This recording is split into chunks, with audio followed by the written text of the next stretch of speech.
Very good afternoon. Welcome back to Les Sables d'Olonne. We've got a storm incoming, as you can maybe see. Rain outside just now. It's day 55 on the racecourse, and all the time, I think, even in Les Sables d'Olonne, the excitement is just starting to rise for a potential finish.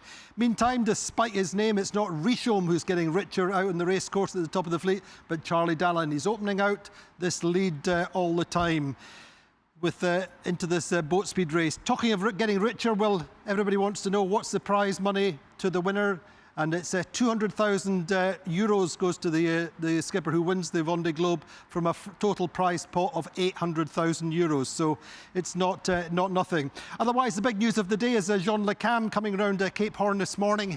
Actually, it's his 8th passage, his 7th racing, and he of course in the 2008 race he rounded with Vincent Rioux having abandoned. Anyway, Charlie Dallin is allowing himself a little bit of a smile this morning. He's in the sunshine and he's going fast. Je viens à l'instant de croiser ma trace de l'allée. Donc voilà, ça fait quelque chose. Ça y est, j'ai bouclé ma boucle autour de l'Antarctique. C'est une bonne chose de faite. On est au large de Salvador de Bahia. Et là, en face devant, je suis en tête de la course, c'est top. Comme vous pouvez le voir, les vitesses ont repris. Là, ça va être comme ça jusqu'au poteau noir. On va aligner les 1000 là.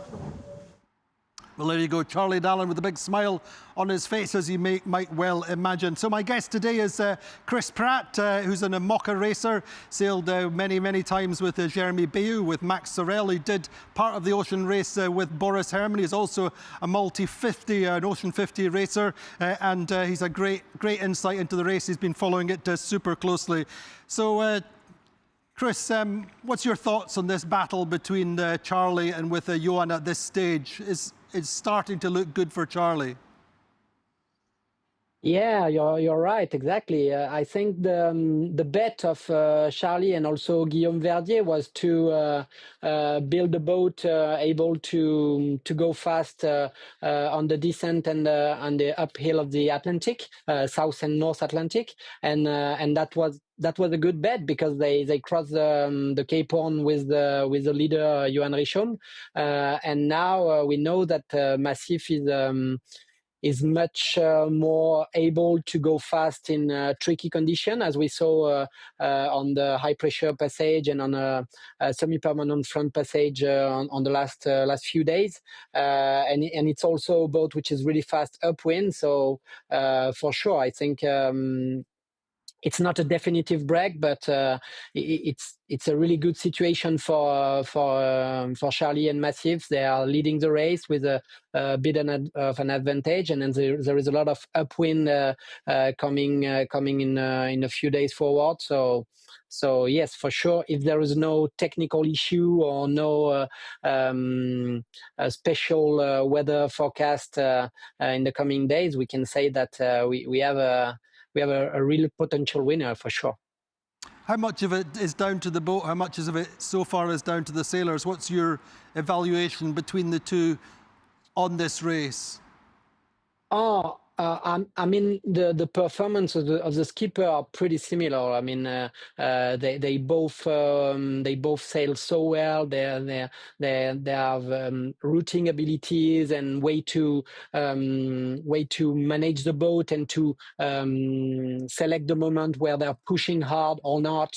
Preserve the boat, and so I mean, for me, it's really a matter of boat and of a design, and it was a design choice of Johan to have a boat type for the Southern Ocean, and it helped him a lot in the Southern Ocean to come back and to lead the fleet at the Cape Horn, and there was another bet with Massif and Guillaume Verdier, which was having this boat, which is more able to go fast in the transition zone and upwind wind, and probably it's a good bet. But for me, it's a matter of boat, and we can't say that Charlie is sailing in a better way than Johan or reverse. They sail so well from the beginning together. Maybe the only little mistake that we can say Johan had made was during the Indian Ocean with his north option upon the Kerguelen low pressure system, but it was also a safe decision to preserve the boat and to finish the race. We also have to say that it's the second Vendée Globe for Charlie. His aim is really to win this Vendée Globe. For Johan, it's his first Vendée Globe, and his aim is really to finish the race. So maybe it's making also a little gap, a little difference on the approach of the race they had. I think that's a fascinating point, because you do wonder in the Southern Ocean if Johan had stayed with Charlie in a boat which theoretically was better suited to conditions, but hindsight is 20/20 vision, as they say. Chris, I'll come back to you in just a few seconds. We were planning to have Boris on the live, but he's recovering after a very tough phase of the race. Conditions are very much better for him. We have spoken with Sam Goodchild. But both of them have lost a real bunch of miles in the light conditions over the last 24 hours, while the boats in front have been moving ahead. And all the time, these two in particular, as indeed all this group, are having to start preparing for the difficult transition at Cabo Frio. But one skipper we did catch up with today is Nico Lunven, who really is having a good race. And this is Nico. I am fine. I'm a bit tired because the last 48 hours were quite intense for two reasons to my part. First, we had a low pressure center to cross, and it was much more difficult than I was expecting. So with very light wind, very unpredictable wind, with thunderstorms, so big squalls, big gusts, and then no wind again. Bad sea state as well. The main thing I miss is the wind sensor. So especially when the conditions are a bit tricky with a tricky wind, missing was quite intense. So I still have a spare wind sensor at the back of the boat, but the quality is not very high. So especially with the wind speed. So for example, last night I had some calls with a thunderstorm. I was not able to know the wind speed, but I can tell you that it was super windy. But I didn't get the information. So it's a bit complicated because then you don't know how to choose your sail configuration, and you have to always to stay a bit not away, but not far away. If something happens, if the wind drop or if the wind increase, to adjust the sail trimming or maybe to change the sail. So it's a bit complicated for that, and unfortunately it's going to, I think, to stay like that up to the end, because I don't think I can do something because all the parts of the mast is gone.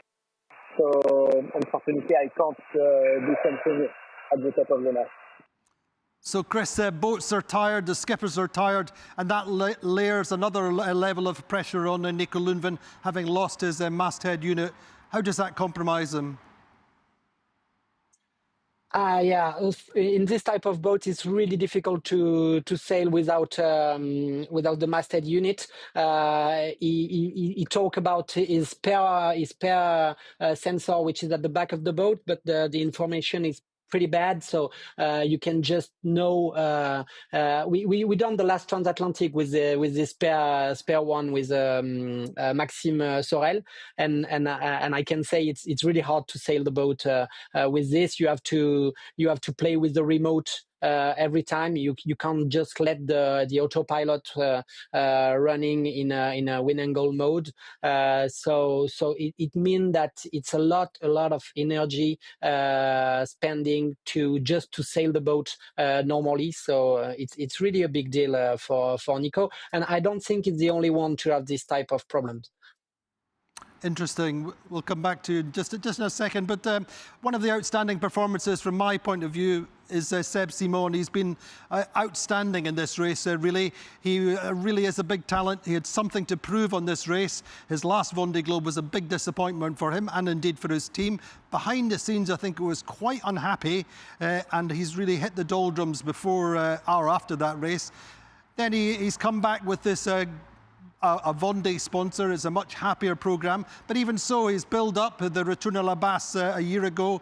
He was dismasted before the finish. He broke his back. He had all kinds of electrical problems. But I think even during that race, and indeed on the TJV, he showed great potential and he's really delivering.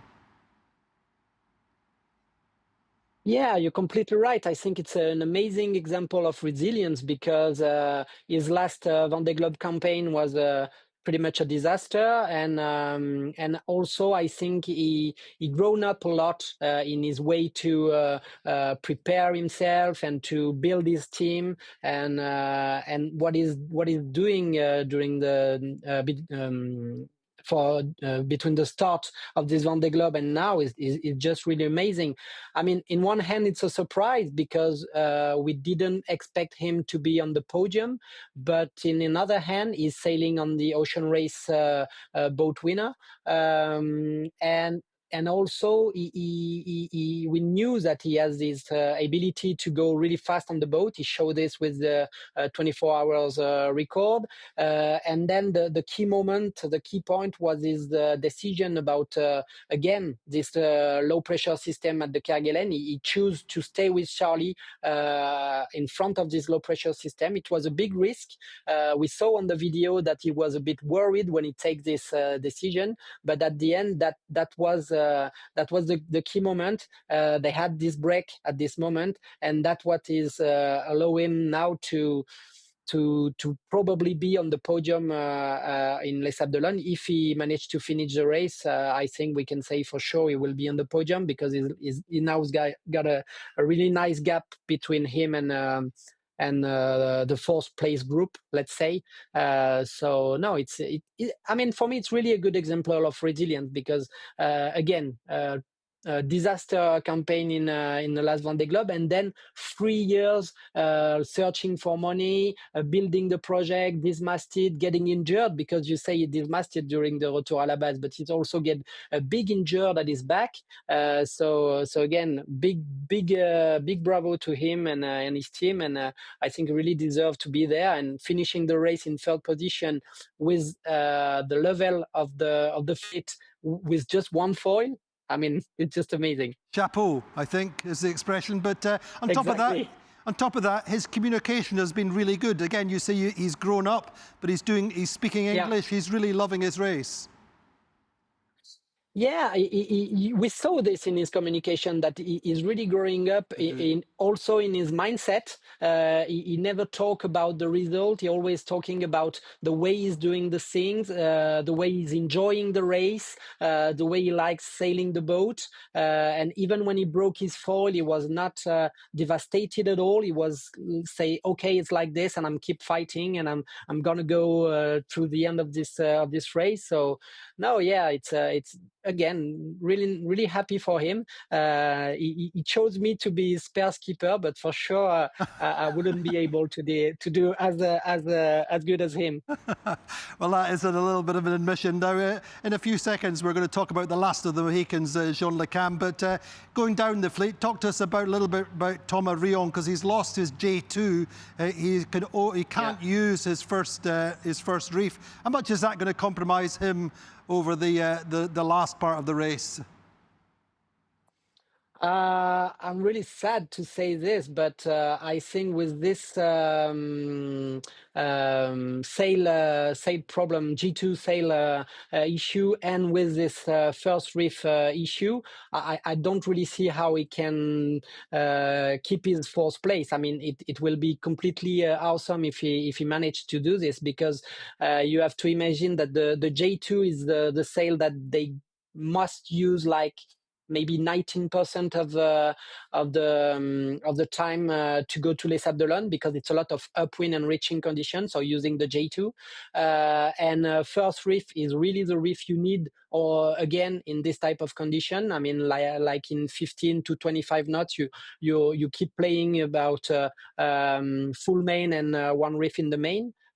So it means he's really missing the good sail setup to go to Les Sables d'Olonne on the trade wind of the South Atlantic, and then on the trade wind of North Atlantic. So I don't really see how we going to manage to keep his place. I just hope for him that we will be able to stay like maybe in the top 5 or top 6, but I think it's really difficult for him, and I'm really sad for him and for his team, because they did an amazing job, and I really like the way he's sailing, and also the way he's the story he's telling in his Vendée Globe. I mean, he's always telling amazing story about the way he feels. The boat he is speaks probably from the heart, doesn't he? vulnerable. Yeah, exactly. The boat is the name of the 2 boats are vulnerable, and I like the way they communicate a lot. I mean, he lost his sail, and he didn't There's no hesitate to tears. take the camera. Yeah, there's no tears. He take his camera and say, "Oh, look this big mess. I'm terrified. I just." And you can see him crying, and so yeah, really big up to him about the way he transmit his emotion, and the way he feel all through the race, and really sad for him about this problem in the main and in a J2. Chris, we'll come back to you in a few seconds, but Jean Le Cam, as I said, went round Cape Horn this morning, his 8th time round Cape Horn, but it's his 7th racing, and this is Jean speaking English, believe it or not, the first time I've seen that. Alors, est-ce qu'on voit quelque chose? Est-ce qu'on voit quelque chose? Au pétard. Au pétard. Voilà le Cap Horn. Et regardez là-bas, le phare. Là, le phare du Cap Horn. Là, juste, waouh! Magnifique. Eh ben, vous aurez passé le Cap Horn de nuit, mes amis. Attention, Captain James Legam, go to channel 14, please. Over. Yes, it's Jean Le Cam on the boat. Tout commence en Finistère, Armand Lux. And we are just passing near the Cap Horn. Good morning, Captain James Legam. Welcome to Chilean national waters. Over. Yes, but thank you, because we have a long trip. So for us, it's a lot of emotion for us to pass the Cap Horn. It's for me, it's a 8th time I pass the Cap Horn. So okay, thank you very much. Okay. I know that sailing the water of Cape Horn is a very special milestone for sailors. I hope you arrive to Les Sables d'Olonne. Sadly, for any requests, I keep a 1-6 channel. Over and out. Okay, thank you very much. Have a good day. Ah bah ça, c'est un passage du Cap Horn, je vais vous dire. Hein. Au pétard. Allez, je vous embrasse tous. Bonne journée à tous. Ciao. Well, there we go. Big smiles from Jean Le Cam, and as well, well merited. Chris, your thoughts on Jean Le Cam? He's a legend, isn't he? He is. That's what I was about to say. Fucking legend. But yeah, I mean, he's been kind of under the radar for various different reasons through the course of the race, but popping up at Cape Horn just when you want him. Yeah, I mean, his experience is just amazing, and when you look at his track, and you see how well he sailed, and how many experience he have in the way to sail in the Southern Ocean. And so the gap he had now with the other Daggerbolt boats show how good is sailing, and how good is his boat probably. But for me, it's more about the sailor. And yeah, for sure, he's a legend. 65 years old and sailing this type of boat at this level is it's just crazy. So again, a lot of inspiration. And you can say, okay, 65, it's in like 20 years for me. So I can keep on sailing. You can keep dreaming and go sailing. Yeah. But give us a little, I mean, physically, it's still tough. Yeah, it is, but exactly, I'm not a professional surfer, but it's a bit like surfing. When you have a lot of experience, and when you know exactly how and when to do the maneuver, you use less energy, and that's how we can imagine Jean is sailing. I mean, he's pushing the boat, but he's always sailing in a good tempo. He's never over sailing, I think, and he's always trying to find the good path to go through the storms and not be stuck in like a big storm. And if you look at this route in the Indian Ocean, he stayed really north of the fleet. And it was really a good way to sail, because he was always sailing in like 25 knots with pretty much west wind condition. And the other boat on the south option were struggling with the low pressure system, with really bad weather and bad sea states. And so it's really good example of how you can manage the boat and the men to economize a lot of energy, economize the sailor, but also economize the boat. And now I think he and his boat in the perfect shape to go to the South Atlantic, and for sure maybe he can match the free foiling boat. Yeah, the free falling boat just in front of him, because I think the boat is going well upwind and in the transition zone. So I think he really can do well. Yeah, for sure. Interesting, Chris. I'll come back to you in a few seconds, but let's have a quick look at the overall weather situation this Saturday, going in with some images from Isabelle Joschk.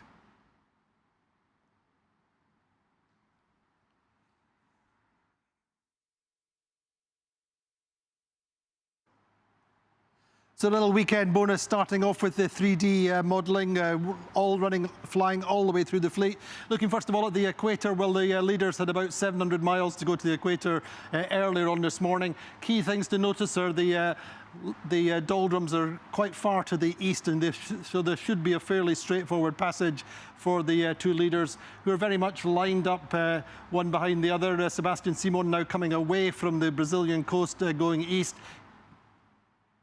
Further back down the fleet, we see Thomas Ruyant being caught a little bit by Paul Meyer. There's only 60 or 70 miles between them, considering that Ruyant's lead was 400 miles or so a few days ago. That compression is going to continue, and then this situation coming out of the low pressure system, that's one to watch. Back down towards the Falklands, and Benjamin Dutroux and Clarice Kramer now in quite a good situation. Sam Davis to the east of the Falklands, coming round Cape Horn, around Cape Horn yesterday, Group Apicil and Roman Attanasio.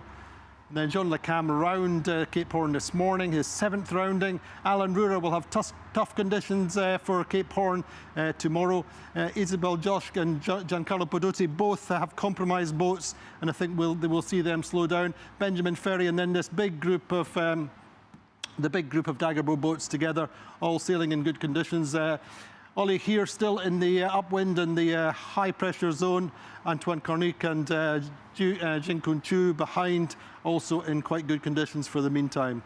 So that's a quick run through the 3D, looking at the routing for the leaders, well, we see them, as I say, going north in the southeasterly breeze, which will strengthen as they get up towards the doldrums, and then it will ease off a little bit. But no gains, certainly, for Sebastian Simon. That will continue.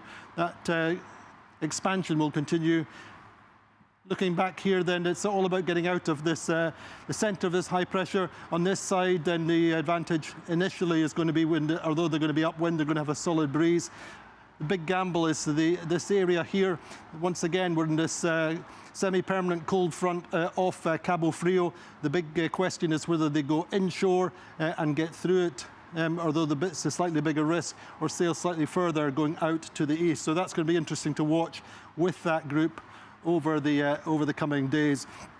Finally, now then, the routing for the second group with Clarisse and Benjamin Dutroux starting to emerge into the downwind conditions, going quite quickly. They'll get past the end of the exclusion zone. Sam Davis, not quite as easy for her. Still a little bit in the high pressure, but she will get out this evening.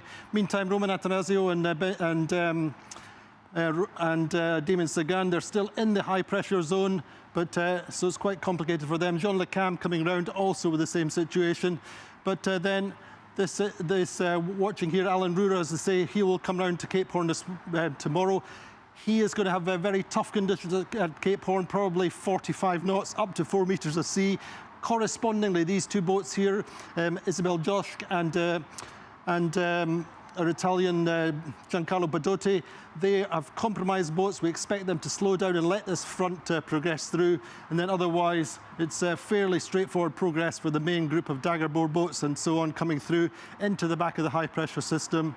So that's the way it looks this Saturday.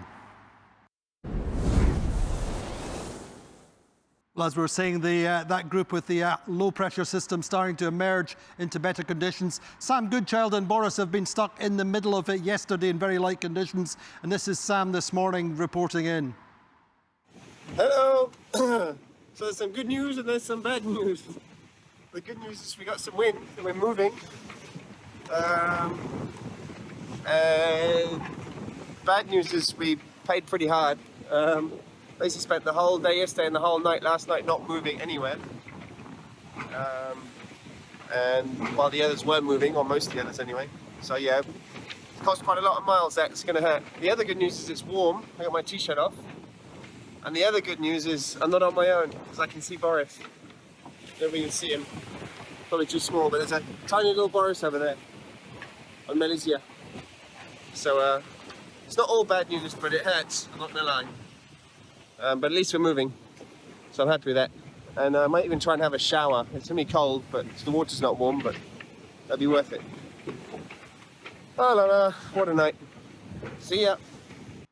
Well, what a night indeed for Sam and for Boris. Now, Chris, let's talk about expectations. And this is the point in the race where certain sailors who had very high expectations are starting to realise that they might not realise them.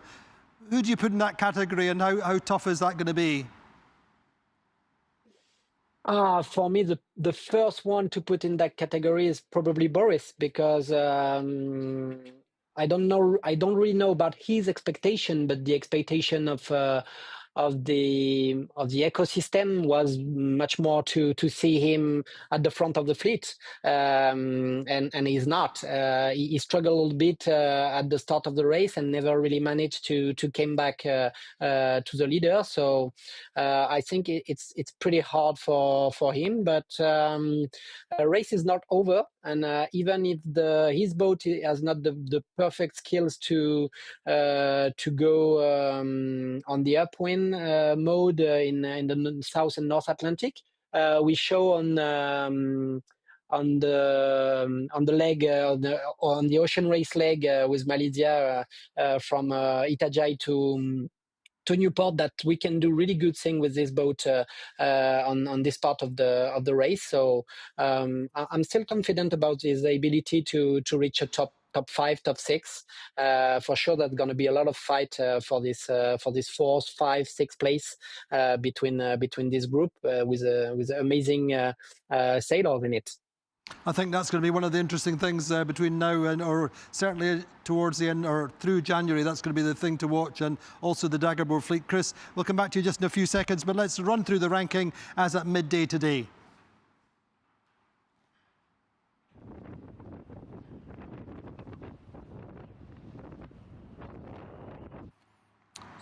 So probably the biggest delta at the top of the table for some time. 120 miles between the leader Charlie Dallin and Johan Richomme as at midday. Sebastian Simon over 570 miles behind Charlie Dallin now, but he has still over 1,000 miles ahead of Thomas Ruyant.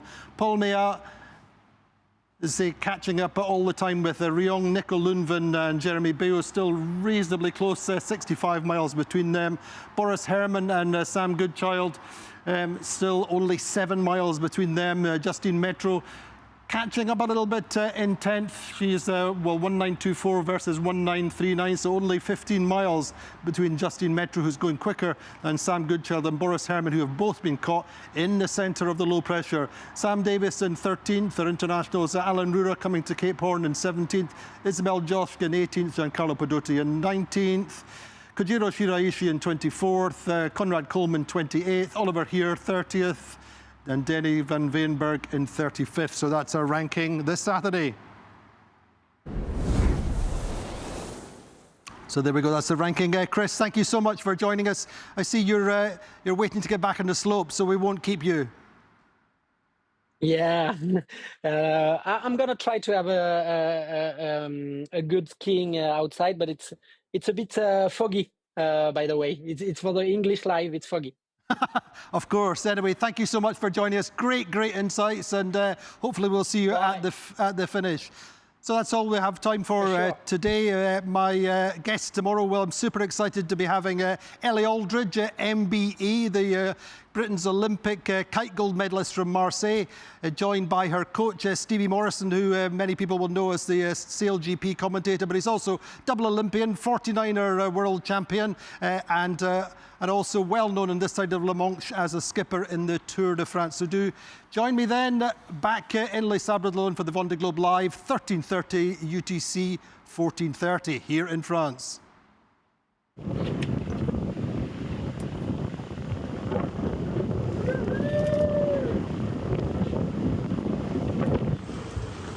Ah, c'est fou ce qu'on croise en passant le Cap Horn. Incroyable. Alors j'ai pas son nom. C'est un sacré truc.